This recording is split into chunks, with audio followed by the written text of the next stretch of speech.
My name is Patrick Richardson, and I am a investigative reporter for Kansas Sentinel. We do media and government accountability, and education reporting is a big part of what I do. And through several conversations with Dr. Pitch, I came to the conclusion, and the numbers back it up, that Buncie is different. This district is different. When other districts in the state are trending downward in test scores, you guys are trending up. We had a lot of conversation about accountability and the difference that makes. And so, really realized that there was something going on here that we wanted to know more about. And Dr. Pitch was kind enough to say, hey, why don't you just come on up and see? And so I called my boss and he said, yeah, let's do that. Let's go find out. So that's what I'm here for today. I just want to have a kind of freewheeling conversation. I'll ask a couple of questions, but I just really want to hear why this community, why this district is different, and why things are going so well when so many districts are struggling, of all sizes. So that's what I'm here for. Okay, so I guess we should probably start with introductions. Mr. Prager, would you like to begin? Yeah, I'm Brendan Prager. I'm a high school staff member. I'm Peyton Wirtz. I am a representative of the students. I'm Rep Perry, and I'm a high school student. I'm Kendra Connor, and I'm also a high school student. I'm Lisa Hall, and I'm a high school physics and chemistry teacher. Rob Hoskins, I'm the Wabunsee County Sheriff. I'm Jordan Dunn, and my son is a student at Wabunsee. And you're also? I'm also the school counselor for Wabunsee. Karen Wright. I am a parent and a business owner. Steve Oliver, high school, junior high principal. Susan Gronquist. I'm a first grade teacher. Justin Frank, I'm here representing the Board of Education. Robert Potter, I'm a high school student. Tegan Johnson. I'm an elementary student. Jennifer Mopower, I'm a third grade teacher at Maple Hill Elementary. Okay, so let me just start off. What's different here compared to other districts? I mean, what really is making the difference, do you guys think?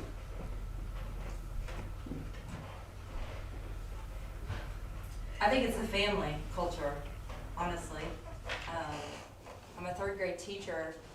I can tell you a good number of kids in every grade level across the district. I've either taught them, I've watched them play sports, so I'm committed to them from the time they're in my room, and then on beyond that, once they go to college, once they enter their life. I think I don't teach my class, I teach for all of the classes. So what's creating that family culture within the district itself? Well, we have so few students. At the high school, we have about 135.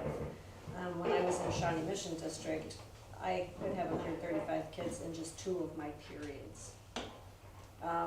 So because everyone knows everyone else, and because we can give them all this special attention, lots of one-on-one, lots of interaction in these small class sizes. This is my 5th district, and I've never been in one like this, and I think it's all due to the numbers.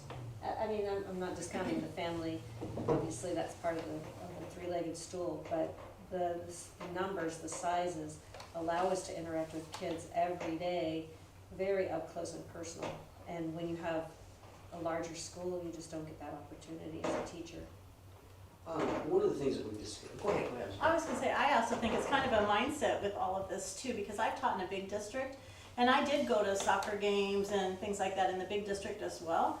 And here, it's like Jennifer said, we are supporting them through 4-H and ball and things outside of school, but it is that family sense, and it's kind of just a mindset of our staff, of our administration, of our students, of our parents, or just our whole community, that we do all kind of it takes a village kind of thought, and we work together on all of that. And we have great support systems. If the school needs something, the parents are wonderful about supporting that. Or, it's kind of a mindset all the way around. It's not just within the school, it's within the community as well. I think to piggyback off of that, I think that there's a focus to develop the whole child. So it's not just a focus on academics, but there's a focus on character, and there's a focus on work ethic, and just that there's encouragement across the board, no matter who they're interacting with, or what setting that they might be in, that they're encouraged to really think bigger picture, not just the here and now. So from a community standpoint, I mean, we've got some community members here. What do you see on that score? I mean, what difference do you see between this district and maybe another one that you grew up in? Well, I grew up in this district. You do. So, that's one thing is, our community service from our business owners, from our parents, our patrons across the district. Our community service approach is second to none. We have a huge 4-H following, we have a huge FCCLA following. I mean, there is so much extracurricular activities that our community gets involved in. They stand deeply behind our school district as well. I think that's important, but as a business owner, I am intrigued with USD 329 because we are creating a well-rounded student as somebody that's not just good at math, not just good at science, but they can show up on time, they understand responsibility, they understand goals, they understand work ethic. And that is more important than test scores, which is what made you look at our district, right? But by developing the entire student, I mean, if they're responsible, they hold themselves responsible for their grades. If they set goals, they set their grades as their goals. I mean, I have first and second grade students of my own that come home with a goal book. They sit down and they put a goal out. I mean, I'm sorry, but I didn't do that in the first grade. Some days it's hard for me to do it today, right? Yeah. But we developed that. I mean, part of what we do, our Leader in Me program has been, kind of all the way around to when we started to see these increases in test scores. We put the accountability on the kids instead of the accountability on the teachers to make it all work. The kids have to buy into it, and I think for the most part they bought into our whole round project of making a leader. And I have to say, and there's that, I keep saying there's that word again, accountability. In Dr. Pitch and I's conversations over the last month, I think, we both kind of had an epiphany that accountability, that's what it's about. I mean, yes, the schools need to be accountable to the parents, and the teachers need to be accountable to the parents, but at the same time, the kids need to be accountable to the school and to the parents and to themselves. But the parents need to be accountable to the school as well. So and that accountability I don't hear many places. And I find it interesting that I've heard that same word from 4 or 5 people already in this discussion. So how is it that this community has managed to foster that culture of accountability? I know one way at the elementary that we have is that we hold things like family night. And so although it starts with an academic piece, there's also another piece that the student comes with their parents back in the evening. And we have an activity that they do. Sometimes it's a fun relay type things, but other times we're working on math problems or on a literacy thing or something like that. So the community is always involved in the school, not only through PTOs and things like that, but with their child's academic learning as well. So I think one thing that Justin said about extracurriculars, like I think our career technical education is so strong and has such a high percentage of the high school. And I went to a small school as well, pretty similar to this district, and we have a lot more opportunities here of activities to participate in than I had in high school. And I think in a lot of ways it's comparable to a larger district. And then, with our screen printing class and our ag class, FCCLA, we have a huge increase. And that's just more ways to keep kids from falling through the cracks, because so many kids are participating. They have extra teachers who are watching over them, extra things they're involved in. I think that helps keep them accountable. And extra teachers cheering them on. Extra teachers cheering them on. I think it's the amazingness of some of those teachers that are keeping them involved in it. Like, the teachers are spawning that interest in those kids, so they're doing all those extracurriculars and being very, very, very successful a lot of times. So they need applauded, in my opinion. Yeah, and not just sports. I think a lot of people, when they hear extracurriculars, they think of sports, and those are hugely important for so many kids, but things like FCCLA and Scholars Bowl and Ag and all the other things they do. You were about to say something? Oh, no, just agreeing. So, I keep coming back to the accountability, because it's something that you just don't see, I think, especially in larger districts. And it's not something that seems to be really important, I think, to some larger districts. And I'm not gonna call out any districts by name or anything like that, because we're here to talk about the positives. So, what, from some community members, what do you see as how you're being held to account and how that accountability is created for your kids' success, for the school's success? You know, what is the district doing to help get the community behind them as well? I mean, I can't speak on behalf of everybody else, but I was born and bred here, and I have just an interest in all of the kids. I want them all successful. I don't care who it is, what they're doing.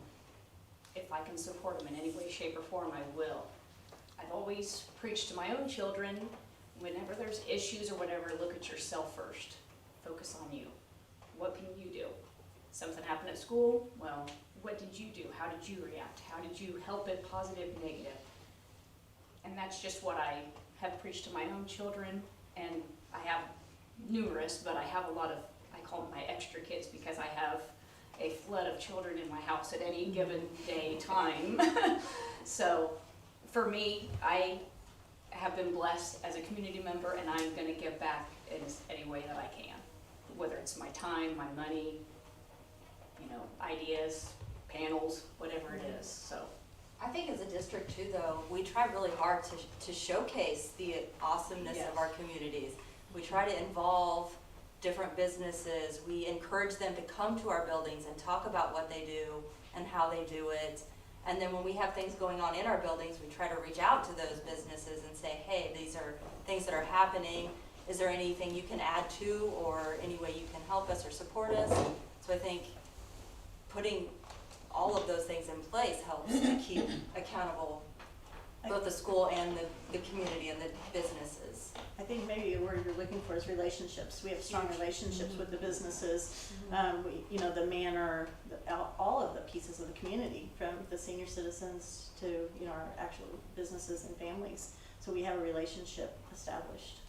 And I think I can see that as because I did not grow up here. I came from northern Kansas, and I think what I've seen is that the kids want to come back and live in this community, and so there's kind of this reciprocal relationship where, you know, the kids really love and value the experience that they have growing up, and then want to come back and invest in the community, kind of like the adults that they saw when they were growing up. At least that's the impression that I get. I'm also from elsewhere, and I think that I've often been put in a situation by parents and community members that they're blaming the teachers for lack of student success. And of course, teachers are often blaming the family. Well, this kid comes from a bad family, or they don't have parent support, or they don't have an environment they can study in, or education is not important to this family, so we blame them. And here, those two things are this one and the same. And therefore, there's not the finger pointing. There's not, well, you didn't support this person, and you didn't support this kid, and therefore you're enemies. Here, the community members and the parents and the teachers, they're all unified, and it's all the same people. There's no finger pointing. Why do you think that is? I just think it's because it's so small, and everyone is related, and everyone has known everyone forever, and everyone is supportive of everyone else. And I don't think you can replicate that on a large scale. Well, and the reason I ask that is because, you know, I live in a small community, 4,000 people, about. And I've been in and out of, I've been in this business 30 years, I've been in and out of school districts, large and small. And I've seen large districts that you don't have that problem, and I've seen small districts where you do, including the community that I live in. So there has to be some way that that's been fostered, and it's got to be more than just size. I think that's a factor, and I don't disagree with you. I think that size is absolutely a factor. But there's clearly something here that has created an atmosphere where the school is accountable to the parents, but the parents are being accountable too, and that's huge. And I think that it's one of those things that if any one of us had that secret, we could make a lot of money, but I'm not sure that it's a thing that we're all protecting here, that we don't want you to know, it's just. It's a part of our lifestyle. You drive in and you get into Wabunsee County. And I was born in Wabunsee County, so it's hard for me to completely understand, but I have enough friends that have moved from other counties into Wabunsee County that say, man, you guys are different. I've lived here for 25 years and I'm still considered an outsider. And that's not necessarily bad, but we have such deep roots in community pride and county pride and town pride. I mean, we're battling some things now with a bond issue that we're trying to pass, that we've got towns that are arguing against each other because they're all so proud of how hard they've worked to build from the ground up. We are the limestone county, and they have pulled limestone out with their bare hands and built this stuff. It is so important to them to see it successful. So the business owners back then got invested, knowing if we build a good school district, we'll have good kids and they'll come back and they'll help foster our economy.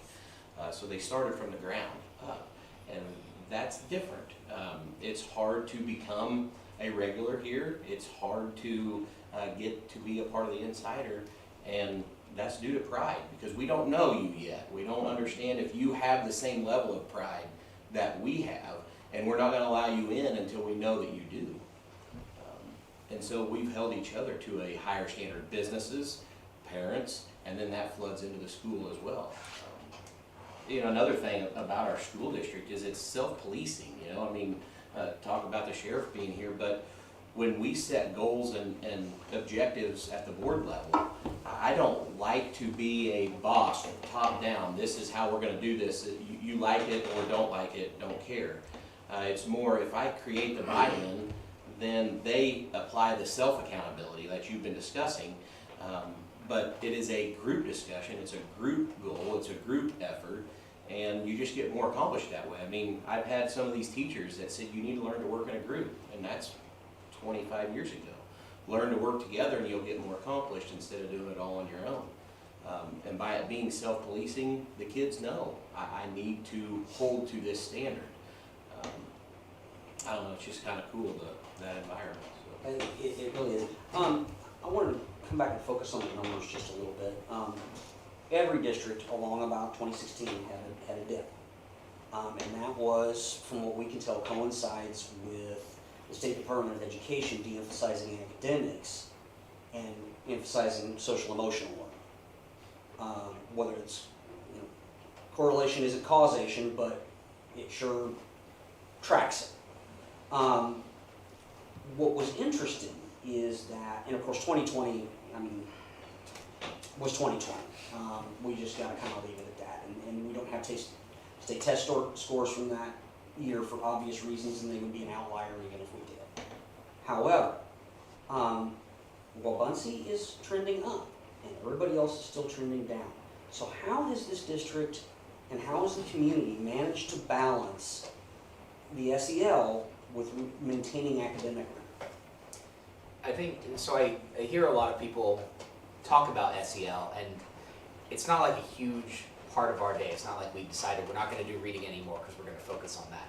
It's more of a guiding principle of, okay, so we need to make sure that we are focused on this as well. This is incorporated into what we do. So, you know, I don't feel like I abandoned anything that was important when we added that, if that makes sense. I mean, I have a science department with 2 people. I teach the physical science, the other teacher teaches the life science. We look at the standards, we have the standards posted in our room. We know the juniors are going to be taking the standardized test. I get the freshmen and I try and prepare them the whole entire year for the skills that are listed on those standards for freshmen. And regardless of at what level they come to me, those are the standards that we are going to try and meet. And then they go to the other teacher for biology, and she and I are virtually lockstep in our teaching methods and our expectations, in our grading methods. And so those students, there's a seamless flow within the science department for all 4 years of high school. And our test scores have raised We were both hired in 2014. There was a big retirement here in the district, and we both started the same year, and our scores have improved every year. And math department is also 2 people, and they are virtually the same. And so the whole attitude and expectation of the high school building is that these children are going to be prepared to do whatever they want to do when they leave our building, regardless of whether they're going to rejoin their family and work in a family business, if they're going to join the military, if they're preparing for tech and trade schools, if they're going to university, regardless of what their parents have hopes for them and what they would like to do. We are preparing them to do whatever it is they want to do when they leave. And that's my responsibility to make sure that I have done that.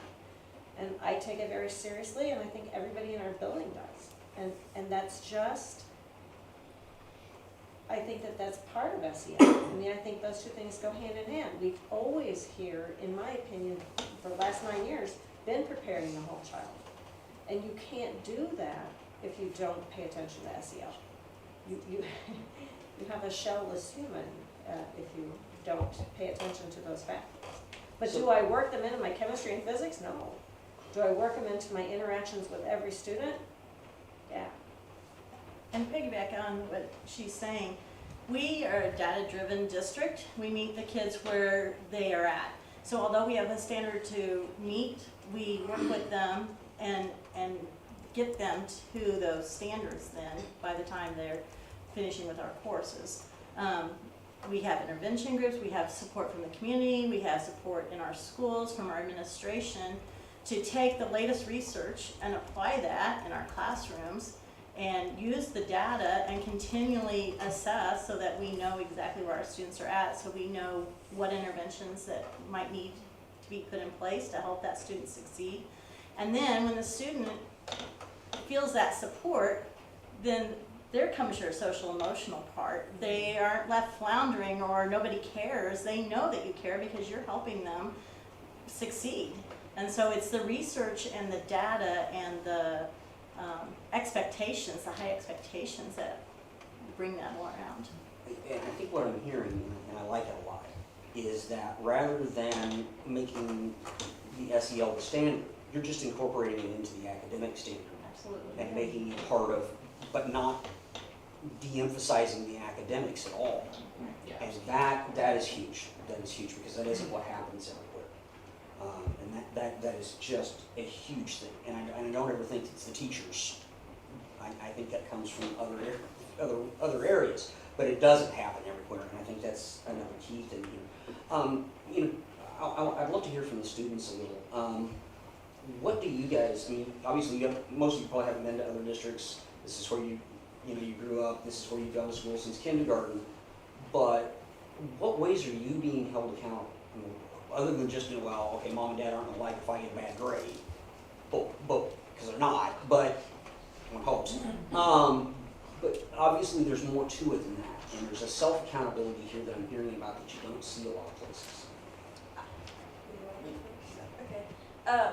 I would say, personally at least, a lot of what helps me be accountable and want to get it done is my relationship with my teachers. Like, I know that if I have something going on besides just the pressure from getting my schoolwork done, I can go talk to them. Like, I'm not afraid to talk to Ms. Hull or Mr. Prager or any of my other teachers about what I have going on so that they can help me get past that and still be able to accomplish good things after school. Right, and even if you're not like struggling with the academic side of, and it, everybody has rough days, and if you're having kind of an off day and stuff just isn't going smoothly for you, like because of the relationships that we build with the teachers over the 4 years that we're here, they know something's wrong. They're able to reach out to us and say, what's going on, how can I meet your needs, like what are you struggling with, and if they can't meet those needs, they find someone who can. And that really helps us trust them. And so when we struggle with the academics, we can go up to them and say, I do not understand what's happening, and they can give back the way that they know how to, because we all know each other so well being here for so long. I mean, if that makes sense. I don't know if that makes sense, but because everyone knows everyone, and I don't know, it kind of just all flows together. You're not embarrassed to not know what's happening. Right. Just, you know that just because you don't know what's happening, they're not gonna judge you. Like, they'll take care of it. So I came here to Obunzi in 8th grade. I've been to more schools than I could count on my fingers. Most of them were really big schools. I never felt like I needed to be involved. Here at Obunzi, I feel like I'm wanted, like it's safe to be involved. The first few years, it was kind of rough because everyone knows everyone. They grew up together, so it was kind of awkward to be like the only one here who was like the outcast, but now I've gotten involved, it feels like I'm wanted, like I can do better. I can improve. That is awesome. You really awesome. You know, for the community members, you know, we've talked about the school's accountability.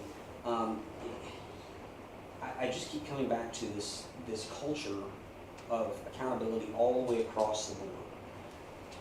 Why is, you know, and I guess some of the people, you know, some teachers have done it elsewhere, why is that culture of accountability so rare outside of some of these smaller districts? Well, I think, I'm also a parent, one of my children comes here. I think what she said about numbers is a big part of it. I taught at a 6A school before this, and I was not a core teacher, but I still had classes. It's a lot more students to deal with. And now I have a lot of students who I've had multiple times, and so I do have a relationship with their families. I've had, multiple siblings. It is a little easier to keep track of a smaller number of kids. I think, it's just the reality in education. If you have fewer kids to deal with, you can spend more time on each kid, and that's always going to be a benefit. Well, and you're not teaching just a kid, it's my friend from high school's kid, it's my neighbor's kid, and then as a parent, my kids have all graduated from Obunzi now. Yes, I teach in the district, but now I'm watching the kids that I've taught, or I'm still watching the kid that lives next door to me, or one of my best friends' kids in high school still. So they're not kids at any time. There's somebody who I know they belong to. Right. So that accountability to that person is just as important. Like, I'm not gonna let my high school friend down when their kid's in my room. Right. And they're not gonna let me down and let their kid flounder when they're in my room, so. Well, I'll speak to as a parent coming from outside, that I feel like my son is talked about in terms of like how he fits into the school or how he fits into the community. So he's not talked about just as Tabor and who he is as an individual in the classroom, but more so where he plays into the whole building or how he plays into his classroom. And I feel like he was welcomed in, he feels like he's welcomed in like a family member as if he's been here all along. So I think that's really unique. I'd like to bounce back to the data-driven, the numbers. A lot of districts seem to not pay a lot of attention to what the test scores when they come back. And it sounds to me like this is a district that's paying very close attention to those numbers and using them as, okay, I know where this kid is weak, what we need to work on. I know where our student body is weak, and this is what we need to work on. How important is it to take, I'm not a be-all, end-all, whether a district is successful is entirely upon the numbers or not, but clearly they're a good tool. And they're not always used that way. How important is it to use that as the tool it was meant to be? Absolutely. At the elementary level, I know we have our core instruction, but then we have intervention groups daily with those students that are needing some additional support. And I believe it's the same at the other elementary school as well. And Tegan, you might be able to speak to that as an elementary student. We will look at those test scores, and then like the teacher will say, okay, so you need help with this problem during the lesson, and we'll just meet up together. Everybody that's struggling on that, she'll just walk everything through it. Everybody that's struggling, and then everybody else that's like not struggling and can move on, she challenges us with something that she will have to walk us through also. So then everybody's learning more. Okay. So it's not, the teachers aren't just looking at the numbers, you guys are looking at your own numbers. Wow. All the time. Wow. Like I have constantly. never heard of that. I've Like- never heard of that. Like the younger kids have books, And or we at have least where apps. we And- put in our test scores. This is where I was in January. Here's where I want to be in May. Right, I remember, Like, especially like when we were in junior high for math, that's always been a subject that I've struggled with, and the teachers will, well, the teacher, kind of like she would have us all fill out a Google spreadsheet of, like Kendra said, like the test score that we scored and where we want to be by the end of this quarter. And almost every time you see that increase because you want to get better, because why would you not want to? Like, we want to improve ourselves, we want to be prepared for when we go to university or trade school or join the family business. And who set that end goal? Did your teacher set that end goal for you, or did you No, say, we this is set- where we- I want to be? We set them for ourselves. There's your self-accountability. And that is why they meet them, because it is goals that are driven within their own minds and their own hearts, and they're not gonna let themselves down. And we just support the fact that we're not gonna let you down while you're working your rear off either. Just as a high school teacher, that then by the time they reach us, like I don't have to convince the kids that education is important. That's instilled in them. Most of them, you know, you have one or two kids who are checked out, but the vast majority of kids want to be there. They want to learn. They know why it's important. Like that groundwork has been set by the grade schools and junior high. Sorry, I didn't mean to You're interrupt. good. But also, like when you're in junior high and middle school, you're introduced to athletics and you have to have a certain spot, like there's a standard set to be able to compete in these athletics. You have to be eligible.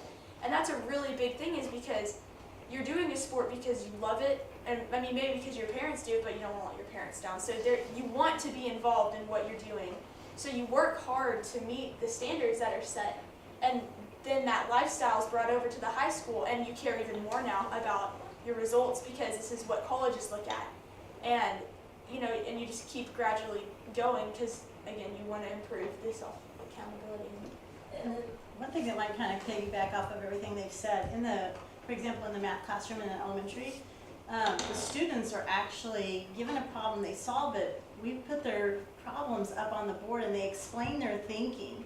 And then other students can ask about, well, I don't see where you got the 9 from or whatever. So they're actually discussing the problems and going really in depth with them. Instead of the teacher just grading a paper and handing it back and you have 4 wrong or whatever, they're talking about those problems all the time. And so then they have that dialogue and then they stretch themselves. I would like to add something to what they're saying. It's not just academics, because when they're struggling in life, when they're struggling and have problems at home, or financial difficulties or everything else, the same attitude that they have towards solving a math problem, they have towards helping their fellow students. I have, as a sheriff, I have students come to me and say, hey, this individual has issues. One of the things I'm proud of is they have a yellow ribbon club, and that it's to watch out for anybody that may be having mental health issues, that may be struggling with depression. So what they take in academics, they apply to their life. And that is very important. I couldn't be more proud of these kids for that fact. And then what I wanted to add to what those two were saying mainly is when there was a student struggling or checking out, our teachers don't just give up on us and say, well, they're done. I'm just going to focus on the rest of the class. That student doesn't want to learn. They continue to try and build them and keep them with the class. They don't let them give up.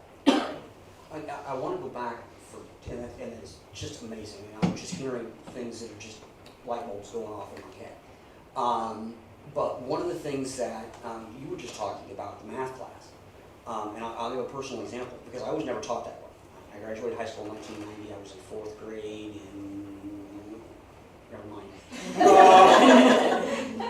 But in 4th grade back then, one of the things we were learning was how to add large columns of numbers. And like you, math has not been one of my better subjects. That's why I'm a journalist rather than an engineer. But my dad was good with math. And he sat down and he showed me, he said, okay, well, here's an easy way to do these large column numbers. Just find tens, put them off to the side, carry what you need to carry, instead of trying to add each number down the road. And so, next day I go to school, I'm up at the board, I do that, and my teacher lost her mind. That wasn't the way that you do it, that's not how I'm supposed to do it, I shouldn't be doing that. And my dad had to come in and jump up and down on the desk because that, you know, in his mind, he got the right answer. Why do you care how he got there?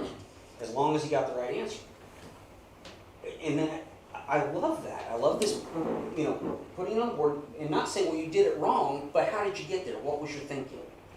That is huge. That's just huge. And they see multiple avenues for doing it too. So sometimes kids feel like they're wrong, and so it makes them feel bad if they think they didn't get it. But if they solved it another way and they can show that it works to add the tens on the side or whatever, you know, that strategy was, then they are able to share their strategy and they get validated that way as well. And other students, that might make more sense to that struggling student, the way she solved it versus the way she solved it or whatever. So most days we put up at least 4 or 5 different ways to solve one problem, and it's just the richest conversation. That's just amazing to me because it's just not the way it usually happens. It just isn't. You know, we talked a little bit earlier about your student-led parent-teacher conferences. Is that pretty common across? Where did that? This is the first I had ever heard of that, and it's just awesome to me. I'd like to hear more about it. That's kind of where our WIGs came in and us writing our goals down is when we would go to them, at least from what I remember. I would show my parents, like, well, here's where my tests were then, but here's where they are now. This is how my teachers helped me get better. This is how I've put in the work to be better.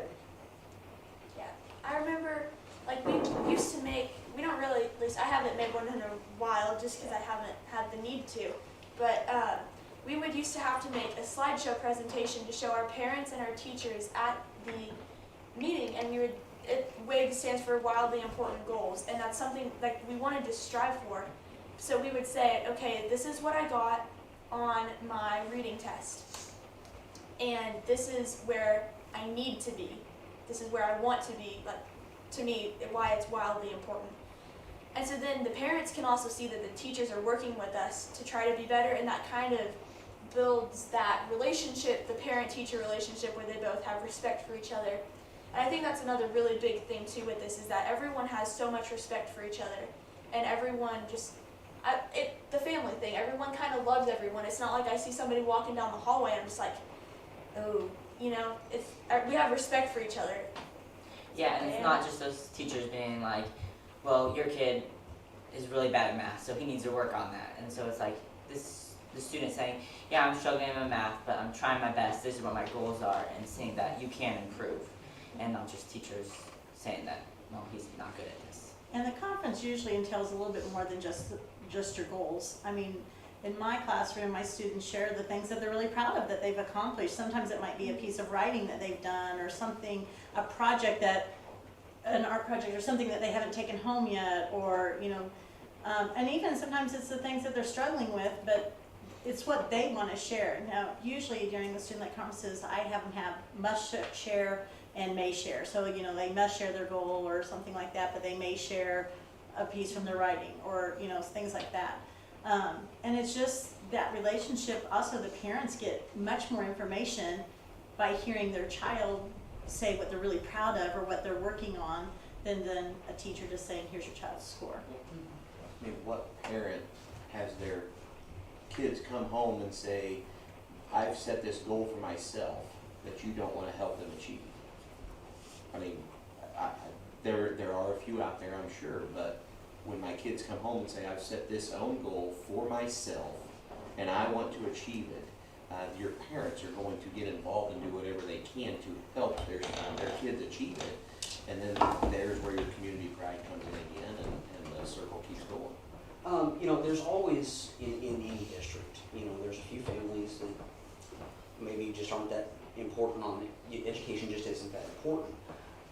Is this own goal setting, are you seeing that improve the outcomes there as well?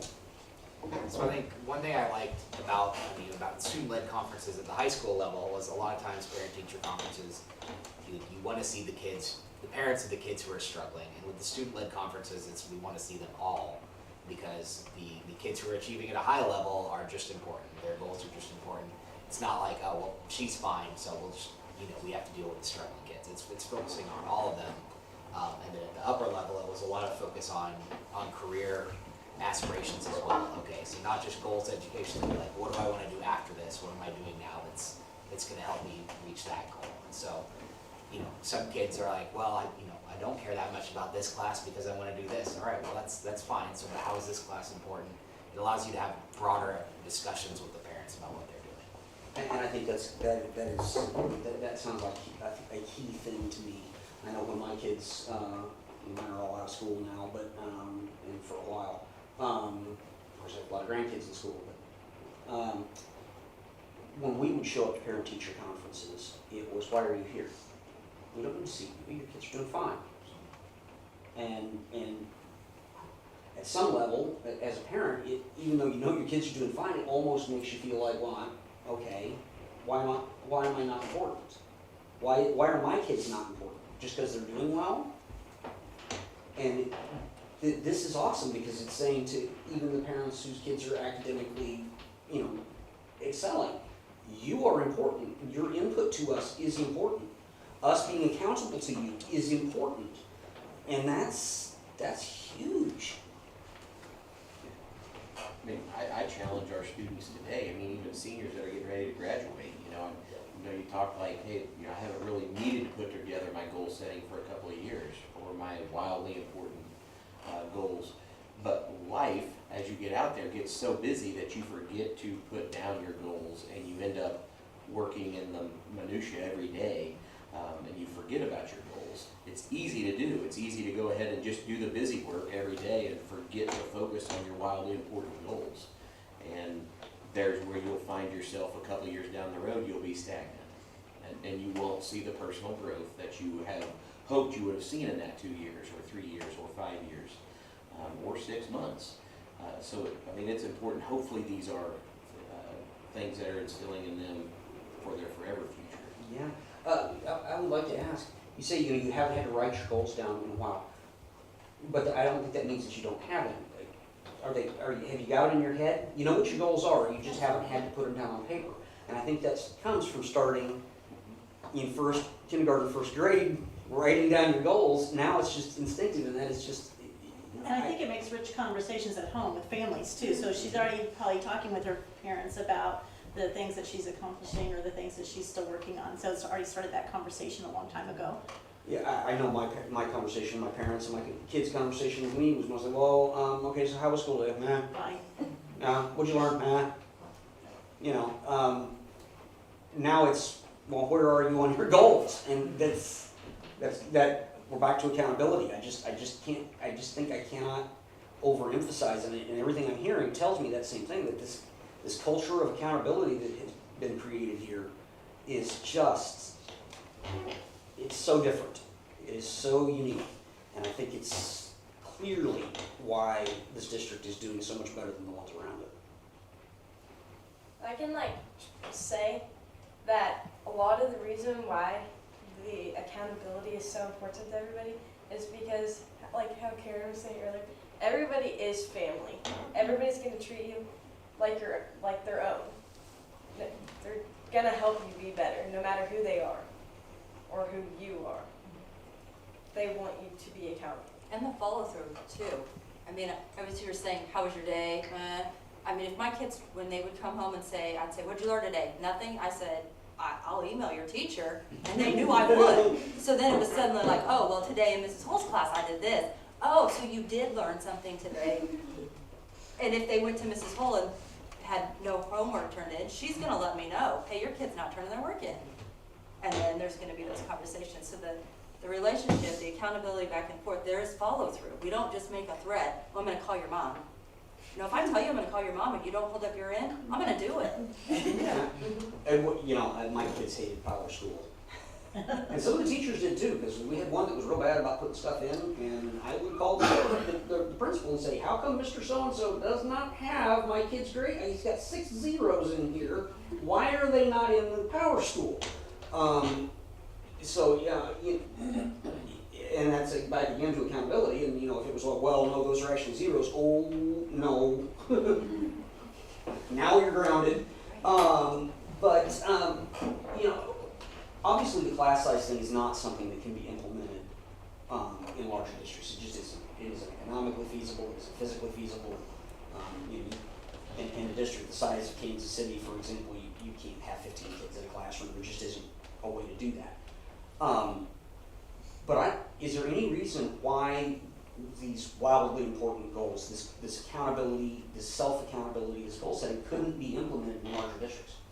We have a smaller community, but we don't necessarily have always smaller classes. My class sizes range from 18 to 25. Until this year, this is the first year I've had a class that was less than 18. Okay. So we do have typical to what your larger city schools would have in most of our elementary classrooms. And that raises the question even harder. Why shouldn't these same levels of accountability be done in a larger school district? It's not impossible. I mean, there are successful districts out there that are large, and for whatever reason, you get the buy-in. You get the buy-in from the community, from the students, and from the parents. And it's just a matter of people believing in that, and what makes them do so, I can't tell you. Obviously, make a lot of money, but that's what has to happen. It absolutely has to happen. At least 2 of the 3-legged stool have to have the buy-in. Otherwise, I think it's very difficult for a student to make it on their own. How important is it? Go ahead, sorry. Oh, do you want to go? Yeah, sure. I would say our teachers are amazing. Like Mr. Prager, they're so involved with us. Everybody wears multiple hats and they get involved with us, not just on an academic level, but with the personal level, back to go to them for anything, and they can come to us and ask us for stuff. We can go to them, and it's just really great to have so awesome teachers here. Like I think too, we get a lot of academic freedom to tailor things to our kids, because my classes change each year depending on which kids I have and what their needs are. And I have friends who teach at some districts where it's like, here are your lesson plans and here are your tests, and it's more cookie cutter. Yeah, and that is not effective. And I know that's just the situation it has to be in some places, but hiring good teachers, giving them freedom, like you still have accountability, but I can teach what I think the students need to teach, and I follow the state standards, but I have freedom to do it in a way that reaches them and interests them. And kind of like back to what you asked, bigger schools, bigger districts most definitely can have this environment, but the students have to want to grow, and the teachers have to want to help them grow. And I definitely see that here, like the goals that the teacher, like our coaches have us set for ourselves. Well, our coaches are our teachers. So they help us grow not only in the class they're teaching, but in all classes, because they want to see us succeed in life. And we want to succeed in life, and we want to make their lives easier because they do so much for us. And every student in here is some type of student athlete, and having your teacher be your coach at the same time as they're your teacher, it really does help build that relationship so much. Yeah. So let me ask this, we talk about the buy-in. How important is leadership to getting that buy-in? That's huge. You mean individual leadership or Well, like an I administration? mean the administration. There's a difference. I used to talk about this to my reporters when I was an editor, and I was a fairly effective editor and leader, I think. There's a difference between management and leadership, and real leadership requires someone to have number one, have a goal. They got an end goal. Whether it's just being the best Sonic restaurant in the world, it's still an end goal. They've got to be excited about it, because if they're excited about it, if they are passionate about it, their subordinates will catch it.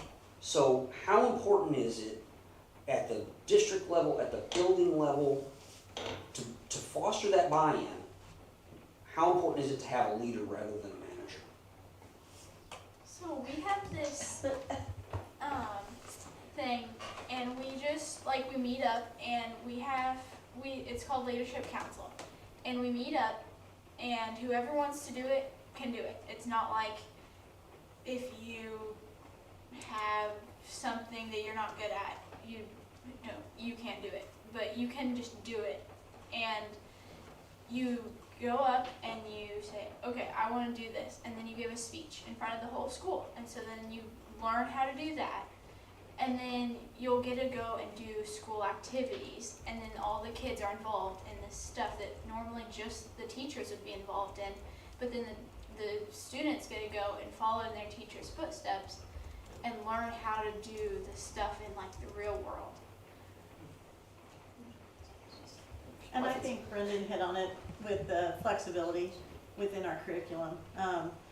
Because I do have friends who teach in large districts, and they're expected to practically be on the same page, the same problem at the same time. And that's just not catering to the student then. You need to meet the student where the student's at, not where your script says you should be at. Now, you do still have to meet those standards, but you need to meet the student where they're at. And that's where your data and your research and all of that comes really into play. And you have to stay on top of those things, on top of the latest research, on top of your current data, so that you can meet those students right where you need to be. But having that flexibility from administration or the community or anyone to meet them there is really key. Back to your question though of maybe administration leadership. That has not been a factor for me at this district. I don't feel that I've really ever had any administrative leadership here. And I'm fine with that, because I have my own agenda. I guess that's a bad word these days. I have my own set of goals, if you will, and I track myself as well as my students, and that's why I'm doing this. Like, that is the game here that I keep my eyes on. We have not had leadership, in my opinion, that has done either professional development that was key to my job performance or my individual goals. We have not had either leadership that involve themselves in our day-to-day operations at all and maybe interfere. I feel like we have just been a ship sailing on course, and there's not been a leader. We as a staff are unified in our goals to make kids succeed, and then we do that on our own. And I don't know, Brandon, I don't want to speak for you, but Yeah, well, and I remember a couple of principals ago, one of our principals said, like, you know, if you have good teachers and you give them freedom, it's gonna go well. If you have bad teachers and you give them freedom, it's gonna go the other way. So it's like, he thought it's my job to make sure I put together a good staff and then empower them to do their thing. And that's leadership. Yeah, and I mean, that is leadership, but that's leading, that's That's not. the difference between leadership and management. Yeah, and it's worked well, and there are times when, you know, as you go through administrators, there are ones that are more effective and less effective in different ways, in a variety of ways. And so I do think all of our administrators are very involved and they care a lot, and you know, they meet with students. Like I send my newspaper students to talk to the superintendent all the time, and it's always accessible, and that has not been my experience in other districts, and I think that's hugely important. When you're passionate about a topic or something, they try to find ways to let you go do that or to implement that. So we've had some curriculum after-school clubs that we've put in place because of that passion, or gone to a professional development because of that passion. And right now, Dr. Pitch is currently trying to find some programs that we've been saying, we miss these, we want them. Please see if we can find a way financially to make that work, and he's working really hard to make that happen. So we have had that, but we have, like he said, teachers who want to seek that too, and so it comes from that as well. But it sounds to me like good leadership at the top is what's happening, because they're not, you know, good leader isn't micromanaging. They're not running, you know, if I always told my reporters, if I have to assign you stories every day, then I've got the wrong reporters. You got your beats, go find me some stories. That's not my job.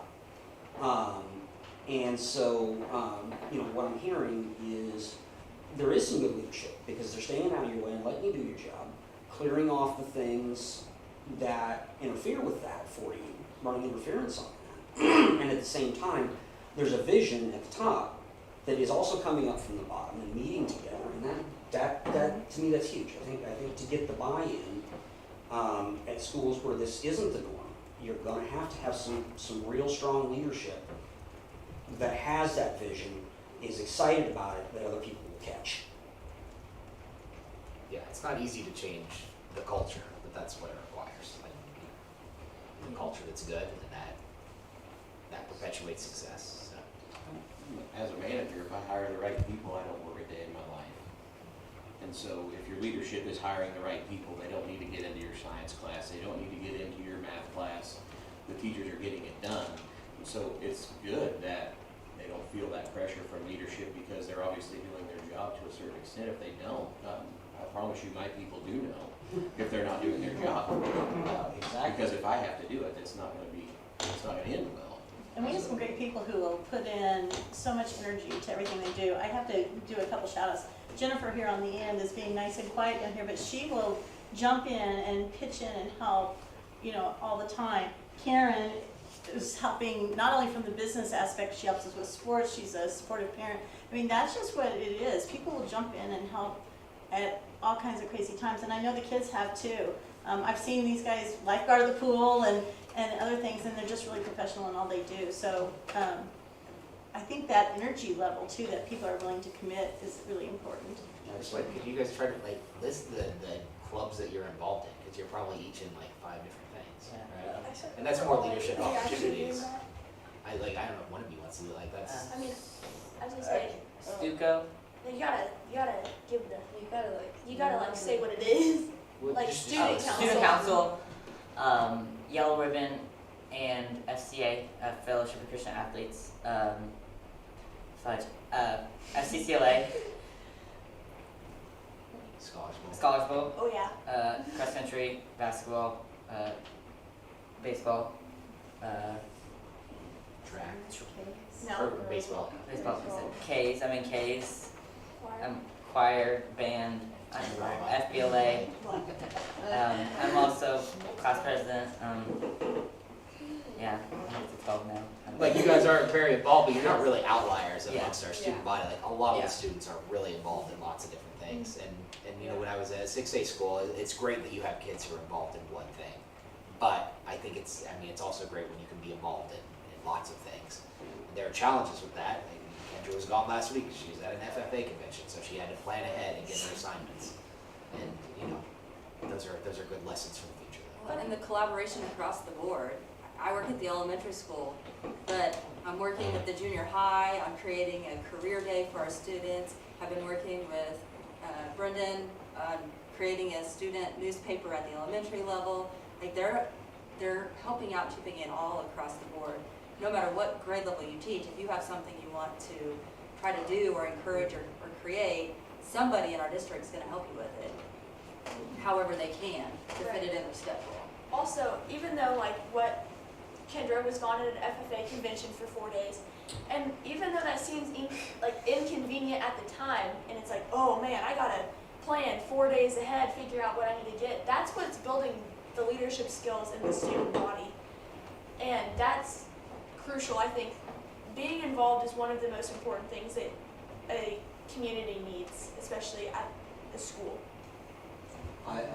We're just right up on it. I didn't want to take up more than an hour of y'all's time, although I think we could probably go for hours. I'm hearing all kinds of really interesting things here. This is really great. But just if anybody has some final thoughts, we're about out of time. Dr. Pitch, if you have any final thoughts, I would love to hear them. Just a lot of pride all the way around. Community pride, school pride, academic pride, just pride. All right, well, I really appreciate everybody's time. I'm going to be writing up a story on this, either over the weekend or first part of next week, to put on the web and just talk about the things that we've heard here. And I'm so impressed with the things that I've heard. I've been, as I said, in and out of a lot of school districts in 30 years, and I very, very few have I heard some of the things that some of them never heard some of the things that I've heard here today. And so thank you all. I really appreciate your time. This has been just an awesome experience for me. Thank you. Thank you very much. Okay, guys, back to work. Sitting is not right.